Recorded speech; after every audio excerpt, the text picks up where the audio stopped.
D'abord, le terme Veda en lui-même, qui est un terme sanskrit qui signifie connaissance. Donc, il s'agit bien d'un système de connaissance. Donc, ça, c'est le premier point. Alors, bien sûr, il n'est pas là désintégré par rapport à l'Ayurveda ou par rapport au Vastu Shastra. C'est-à-dire que quand on regarde le thème natal d'une personne, on voit tout de suite s'il y a des fragilités au niveau de la physiologie. On dit, tiens, voilà, cette personne a le foie qui est un petit peu fragile, ou attention, elle va avoir des problèmes de dents, des problèmes au niveau du cou, des problèmes au niveau de ceci, de cela. Et on voit ces choses-là au moment de la naissance, c'est-à-dire au moment où on dresse le thème de naissance de la personne. Ça veut dire que très longtemps avant, on peut faire de la prévention.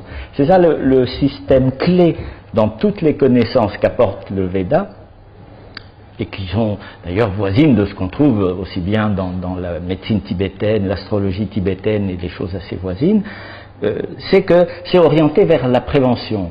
C'est pas le but, c'est pas d'attendre que la maladie arrive, que la catastrophe arrive pour commencer à agir, c'est de prévenir longtemps avant que le danger n'arrive. Il y a une phrase très célèbre que les Indiens répètent souvent, qui est dans le Yoga Sutra de Patanjali, c'est Heyam Dukkam Anagatam, prévenir le danger avant qu'il n'arrive. Voilà. Donc, l'astrologie permet de faire de la prévention en termes de santé, donc c'est pas du tout déconnecté de la santé. Ça permet aussi d'orienter le travail spirituel, c'est une des fonctions de l'astrologie védique, et c'est aussi fait pour les choses plus courantes de la vie, de savoir si la personne avec qui on va se marier convient, si oui, s'il y a des difficultés, de quelle nature vont être ces difficultés, comment les aborder, ne pas tomber dans les pièges. Puis ça peut être simplement les aspects pratiques, est-ce que je vais trouver un job, est-ce que je vais gagner de l'argent, est-ce que je vais perdre de l'argent, est-ce que je vais avoir des procès avec mon voisin, est-ce que je vais m'entendre avec ma belle-mère, des trucs aussi stupides que ça. Voilà, bon, je dis stupide, c'est entre guillemets, bien entendu, vous l'avez compris. L'idée étant que l'astrologie védique couvre les 4 principaux domaines de la vie, selon la tradition védique, c'est-à-dire tout ce qui touche le dharma, ce que les Indiens appellent le dharma, c'est-à-dire la vocation, pourquoi on est là dans cette vie, qu'est-ce qu'on a à faire, qu'est-ce qu'on a à apprendre. Ensuite, il y a l'artha, donc c'est le développement de la richesse, le succès dans la vie.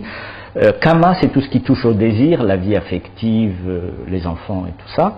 Et en dernier, la moksha, c'est la libération finale, le but du travail spirituel. Donc ces 4 domaines de la vie sont couverts par l'astrologie védique, et les différentes maisons de l'astrologie védique sont connectées à chacun de ces domaines de la vie. Donc il y a 12 maisons, donc 3 maisons sont connectées à chacun des 4 domaines de la vie.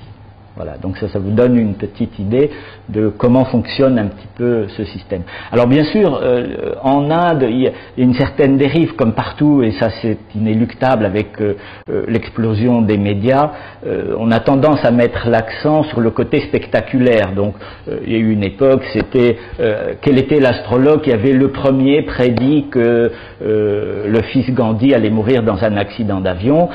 Voilà, et on accordait plus d'importance au côté spectaculaire de la prédiction, alors que le fond même de l'astrologie védique n'est pas dans ce côté spectaculaire. Ça, disons que c'est une dérive, mais bon, je veux dire, la nature humaine est partout pareille, on trouve les mêmes défauts qu'on soit en Occident que l'on soit en Orient, mais l'astrologie védique ne doit pas perdre sa vocation première, qui est d'être une aide au travail dans le domaine spirituel, voilà, qui est quand même l'essence profonde de la vie. Donc ça c'est un aspect qui est très important, et qui permet aussi, parce que tout à l'heure je vous ai dit, c'est pas déconnecté des aspects de santé, il faut voir que le Veda est quelque chose que nous portons en nous, c'est-à-dire que les découvertes les plus récentes dans le domaine de la science moderne montrent que nous portons en nous une image de l'univers. On sait qu'il y a les marées, qu'elles sont influencées par la Lune, et depuis peu on a constaté aussi qu'il y avait des phénomènes de marée au niveau de tous les liquides à l'intérieur de la physiologie humaine. De la même façon, on peut montrer qu'il y a des parties de l'organisme humain qui fonctionnent exactement à l'image de certaines planètes. On sait par exemple que l'hypothalamus gère au niveau de la physiologie toutes les fonctions qui sont en rapport avec la soif, qui sont en rapport avec le fait de s'alimenter, en rapport avec les rêves, en rapport avec les fantasmes et les désirs sexuels. Et en fait, de fonctions que l'on attribue à l'hypothalamus correspond exactement, quasiment mot pour mot, aux fonctions que l'on attribue à la Lune dans la tradition védique. Alors, de la même façon, on peut retrouver que le thalamus, qui est un peu le chef d'orchestre au niveau du cerveau, correspond au Soleil. C'est lui qui est, je dirais, au centre de la galaxie et des planètes, et donc à l'intérieur de notre système. Ainsi, on peut montrer donc qu'il y a une corrélation, plus qu'une corrélation, il y a une identité fonctionnelle très forte entre l'homme et le cosmos, et que, en réalité, la coupure qu'il peut y avoir entre nous et le monde extérieur est simplement quelque chose que nous avons appris, mais qu'en réalité, il n'y a pas de barrière entre vous et moi, il y a un continuum. D'ailleurs, quand on respire, je respire actuellement, j'envoie un certain nombre d'atomes dans l'air, vous respirez les atomes que j'ai respiré, donc on est en train de fabriquer une physiologie commune, parce que vous-même vous respirez, je respire ce que vous avez respiré, et si on fait des calculs, on pourrait par exemple montrer qu'on respire des atomes qui ont appartenu à Mahomet, à Bouddha, au Christ, etc.